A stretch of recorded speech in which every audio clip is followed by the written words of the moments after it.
사랑의 하나님, 제가 말씀을 읽게 해주셔서 감사해요. 나의 머리로 이해하는 것이 아니라 성령님께서 도와주셔서 하나님의 말씀을 정확하게 깨닫고 힘을 듬뿍 얻게 해주세요. 예수님의 이름으로 기도드립니다. 아멘. 안녕 친구들, 오늘 읽을 말씀은 로마서 1장에서 2장이에요. 1장은 바울의 인사로 시작해서 바울이 로마 방문을 간절히 원한다는 사실, 복음의 능력, 모든 사람은 죄인이다 라는 이야기를 담고 있고요. 2장은 하나님의 의로우신 심판에 대한 이야기, 유대인과 율법에 대한 이야기를 담고 있어요. 오늘의 간단 설명, 첫 번째, 불의. 불의는 옳지 않은 일, 그리고 하나님께서 요구하시는 기준에서 벗어나거나 하나님을 대적하는 모든 행위, 하나님을 떠난 행위 등을 말해요.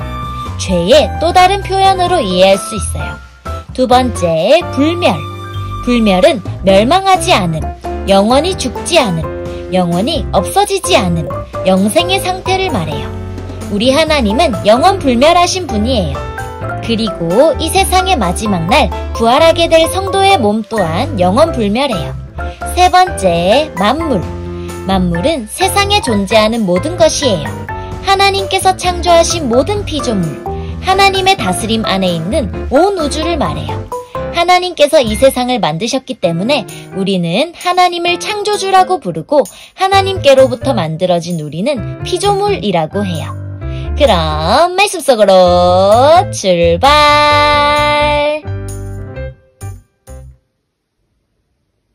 나 바울은 사도로 부름을 받은 그리스도 예수의 종으로서 하나님의 복음을 위해 특별히 선택되었습니다.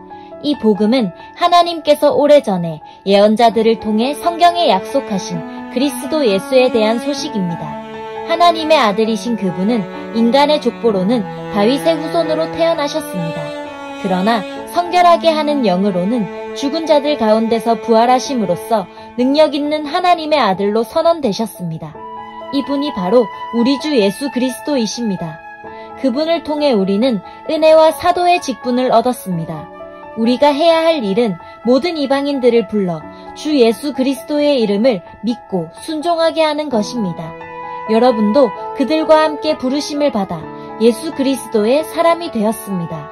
하나님의 사랑을 받아 성도로 부름을 받게 된 로마에 있는 모든 분들에게 하나님 우리 아버지와 주 예수 그리스도께서 은혜와 평강을 내리시기를 바랍니다. 먼저 예수 그리스도를 통해 나의 하나님께 감사합니다. 이는 여러분의 믿음이 온 세상에 널리 알려졌기 때문입니다. 나는 하나님의 아들에 관한 복음을 전할 때마다 기도 중에 늘 여러분을 생각하고 있었습니다. 내가 전심으로 섬기는 하나님께서 나의 증인이 되십니다. 지금 나는 하나님의 뜻이라면 여러분에게 갈 수 있는 길이 열리기를 기도합니다. 내가 여러분을 간절히 보고 싶어 하는 까닭은 성령께서 주시는 선물을 나누어 주어 여러분을 강하게 하기 위함입니다. 이것은 여러분과 내가 각 사람의 믿음으로 서로 위로를 받고자 하는 데 있습니다. 형제자매 여러분, 내가 여러 번 여러분에게 갈 계획을 세웠으나 뜻대로 되지 못했다는 것을 아시기 바랍니다. 그것은 다른 이방인들 사이에서 믿는 자들을 얻은 것처럼 여러분 중에서도 어떤 열매를 얻고 싶었기 때문입니다. 나는 그리스인이든지 미개인이든지 지식인이든지 문맹인이든지 가리지 않고 어느 누구에게나 복음을 전할 책임이 있습니다. 그래서 로마에 있는 여러분에게도 복음을 전하기를 간절히 바라는 것입니다. 나는 복음을 부끄러워하지 않습니다. 그것은 이 복음이 유대인으로부터 시작해서 이방인들에 이르기까지 모든 믿는 사람을 구원에 이르게 하는 하나님의 능력이기 때문입니다. 하나님께서 주시는 의가 복음에 계시되어 있습니다. 성경에 의인은 믿음으로 인하여 살 것이다 라고 기록되어 있듯이 하나님께로부터 오는 의는 처음부터 끝까지 믿음으로 얻을 수 있는 것입니다. 하나님의 진노가 하늘로부터 나타나서 불의한 행동으로 진리를 거스르는 사람들이 행한 모든 경건치 않은 것과 불의를 치십니다. 하나님께서는 사람들에게 하나님을 알 수 있게 하셨으므로 사람들 속에 하나님을 알 만한 것이 있다는 것은 분명합니다. 세상이 창조된 이래로 하나님의 보이지 않는 성품인 그분의 영원한 능력과 신성은 그가 만드신 만물을 보고서 분명히 알 수 있게 되었습니다. 그러므로 사람들은 핑계를 댈 수 없습니다. 사람들은 하나님을 알면서도 하나님께 영광을 돌리지도 않았고 하나님께 감사하지도 않았습니다. 오히려 사람들은 헛된 것을 생각했으며 그들의 어리석은 마음은 어둠으로 가득 찼습니다. 사람들은 자기들이 지혜롭다고 생각하지만 사실은 어리석습니다. 또 사람들은 불멸의 하나님의 영광을 죽을 수밖에 없는 인간이나 새나 짐승 또는 뱀과 같은 모양으로 바꾸어 버렸습니다. 그래서 하나님께서는 사람들이 원하는 대로 죄악된 행동을 하도록 내버려 두셨습니다. 사람들은 이제 가지각색의 더러운 죄를 지어 자기들끼리 부끄러운 짓을 행하여 몸을 더럽혔습니다. 사람들은 하나님의 진리를 거짓으로 바꾸었습니다. 창조주 되신 하나님보다 지음받은 피조물들을 더 예배하고 섬겼습니다. 하나님은 영원히 찬송을 받으실 분입니다. 아멘. 이런 이유로 하나님은 사람들을 부끄러운 욕망의 노예로 살게 내버려 두셨습니다. 여자들은 남자들과의 자연스러운 성관계를 여자와 성관계를 갖는 것으로 바꾸었습니다. 이와 똑같이 남자들도 여자들과 행하는 자연스러운 성관계를 버리고 남자들끼리 정욕에 불타 남자가 남자와 부끄러운 짓을 했습니다. 그래서 스스로 그 잘못에 합당한 벌을 받았습니다. 사람들이 하나님을 아는 것을 하찮게 여겼으므로 하나님께서는 사람들이 타락한 생각에 빠지게 하시고 사람들이 해서는 안 될 일들을 하게 내버려 두셨습니다. 그들은 온갖 불의와 악행과 탐욕과 악독으로 가득 찬 사람들입니다. 또한 시기와 살인과 다툼과 속임과 저기로 가득 찼으며 남에 대해 말하기를 좋아하고 남들을 비방하고 하나님을 미워하며 거만하고 건방지며 뽐내기를 잘합니다. 그들은 악한 일을 계획하고 부모님께 순종하지 않습니다. 그들은 양심도 없으며 약속을 지키지 않으며 친절하지도 않고 동정심도 없습니다. 사람들은 그런 일을 행하는 사람은 죽어 마땅하다는 하나님의 의로우신 법을 알면서도 자신들만 그런 악한 행동을 계속하는 것이 아니라 그런 행동을 저지르는 다른 사람들까지 잘한다고 두둔합니다. 그러므로 다른 사람을 판단하는 사람도 변명할 수 없게 되었습니다. 다른 사람을 판단하는 사람은 자신도 똑같은 행동을 하고 있으므로 자기 자신을 판단하는 셈입니다. 이런 일을 행하는 사람들에게 하나님께서 의로운 심판을 내리시리라는 것을 우리는 알고 있습니다. 악한 일을 행하는 사람들을 판단하면서 실은 자신도 똑같은 일을 하고 있는 사람에게 한마디 하겠습니다. 그대가 혹시라도 하나님의 심판을 피할 수 있다고 생각합니까? 그렇지 않다면 하나님의 자비로우심이 여러분을 회개로 이끄신다는 것을 깨닫지 못하고 그분의 자비로우심과 넓으신 아량과 오래 참으심의 풍성함을 멸시하는 것입니까? 어리석게도 이런 사람은 완고하고 회개하지 않음으로 말미암아 하나님의 의로우신 심판이 나타나는 날에 받을 진노를 스스로 쌓고 있습니다.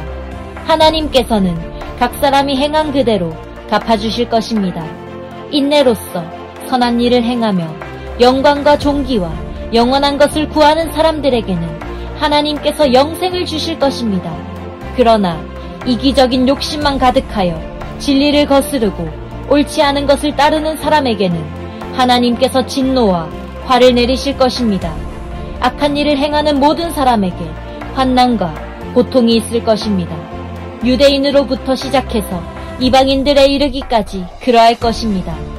그러나 선한 일을 행하는 모든 사람에게는 영광과 존귀와 평강이 있을 것입니다.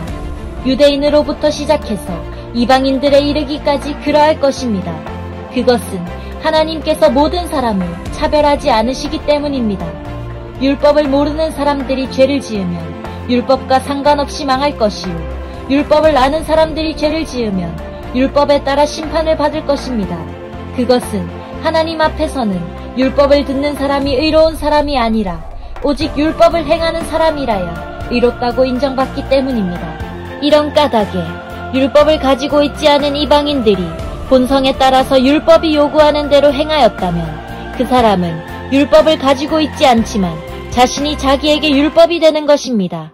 이런 사람들은 율법이 요구하는 것이 그들 마음속에 새겨져 있는 것을 보여주며 그들의 양심이 그것을 증언하고 그들의 생각이 그들의 잘못을 고소하기도 하며 그들 자신을 변명하기도 합니다. 이 모든 일은 내가 전파한 복음대로 하나님께서 예수 그리스도를 통해 사람들의 비밀스런 삶들을 심판하실 때 일어날 것입니다. 자신을 유대인이라 부르는 여러분은 어떠합니까? 여러분은 모세의 율법을 의지하며 하나님과 사귄다고 자랑합니다.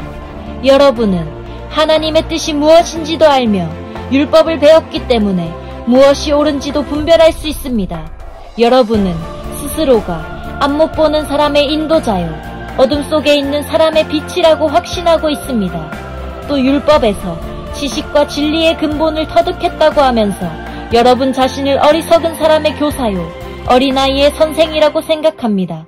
그러는 여러분이 다른 사람은 가르치면서 왜 여러분 자신은 가르치지 않습니까? 다른 사람에게는 도둑질하지 말라고 설교하면서 여러분 자신은 왜 도둑질을 합니까? 간음하지 말라고 말하면서 여러분은 왜 간음을 행합니까? 우상은 미워하면서 여러분은 왜 신전에 있는 물건을 훔칩니까? 율법이 있다고 자랑하면서도 그 율법을 지키지 않음으로써 하나님을 욕되게 하는 까닭은 또 무엇입니까? 너희 때문에 하나님의 이름이 이방인들 사이에서 욕을 먹고 있다고 성경에 기록된 말씀과 어쩌면 그렇게도 똑같습니까? 여러분이 율법을 지키면 여러분이 받은 할례는 가치 있는 것이 되지만 율법을 지키지 않으면 여러분은 할례를 받지 않은 사람처럼 되고 맙니다. 반대로 할례를 받지 않은 이방인이 율법이 명하는 내용들을 지키면 하나님께서는 그 사람을 할례를 받은 사람으로 여기지 않겠습니까? 할례는 받지 않았어도 율법을 지키는 사람이 할례는 받았으나 율법을 어기는 여러분을 오히려 율법의 파괴자라고 판단할 것입니다. 그러므로 겉모습만 유대인인 사람은 진정한 의미에서 유대인이 아닙니다. 그리고 몸에만 행해진 할례는 진정한 의미에서 할례가 아닙니다. 마음으로 유대인인 사람이 진정한 의미에서 유대인입니다. 그리고 율법이 아니라 성령을 따라 마음에 받는 할례가 진정한 의미의 할례입니다. 그런 사람은 사람이 아니라 하나님께로부터 칭찬을 받습니다. 짜잔! 여기까지가 로마서 1장에서 2장이에요. 말씀 꿀단지 맛있게 먹었나요? 오늘도 잘 들어줘서 고마워요. 로마서를 통해서 우리 친구들이 힘을 듬뿍듬뿍 얻으면 좋겠어요. 그럼 안녕!